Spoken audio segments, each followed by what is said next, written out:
Screen మీద కనిపించేటువంటి ఈ తిట్లు, ఈ ఆరోపణలు, కౌంటర్లు, ఈ అలిగేషన్స్ ఇవన్నీ కూడా వన్ పార్ట్. అయితే సెకండ్ పార్ట్ ఏదైతే ఉన్నదో we have to understand the math behind the second part. దానికి ఒక మ్యాథ్స్ ఉంటుంది. ఇదంతా కూడా ఒక అంతరించిపోతున్న అర్బన్ నక్సల్స్ యొక్క ఆకలి పొలికేక. ఈ అర్బన్ నక్సల్స్ కి feeding blood lines, supply lines ఏవైతున్నాయో అవన్నీ కేంద్ర ప్రభుత్వం ఆపరేషన్ కగార్ తోటి కట్ చేసేసి అడవులలో, కోల్ మైన్స్ లో నుంచి జనరేట్ చేసేటువంటి డబ్బులు, అంటే ఎక్స్టార్ట్ చేసేటువంటి డబ్బుల నుంచి వీళ్ళ యొక్క ఎక్స్ట్రాషన్ వర్క్ నడిచేది. ఎవరైతే పొట్ట మీద కొడితే వాళ్ళ బాధ ఉంటుంది కదా, ఆబ్వియస్ గా వాడికి కూడు లేకుండా చేసిండ్రు. ఈ అవసరం లేని అసందర్భమైనటువంటి అవసరం లేని విషయాన్ని తీసుకొచ్చి కేవలం విద్వేషాన్ని రెచ్చగొట్టి 10 సంవత్సరాలు దాటిపోయినటువంటి రాష్ట్రం ఏర్పాటై 10 సంవత్సరాలు దాటిపోయినట్టు ఇప్పటికీ కార్డియల్ గా రిలేషన్స్ మెయింటైన్ చేస్తున్నటువంటి వాటిని రెచ్చగొట్టి అనవసరమైన విషయాలను బయటకు తీసుకొచ్చి ప్రయత్నం ఏదైతే చేస్తున్నారో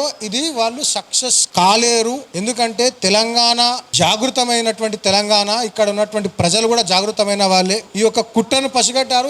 ఇన్ కేస్ నిజంగా వాళ్ళ యొక్క కుట్రతో క్యారీ అవే అయినుంటే డెఫినెట్గా ఇది ఇంకా కొనసాగేది. కానీ అది కొనసాగేటువంటి అవకాశం ఎందుకు లేదని అంటే జాగృతమైనటువంటి సమాజం ఉంది. ఇది అర్బన్ నక్సల్ చేస్తున్నటువంటి ఆఖరి పొలికే కానీ అర్థం చేసుకోవాలి.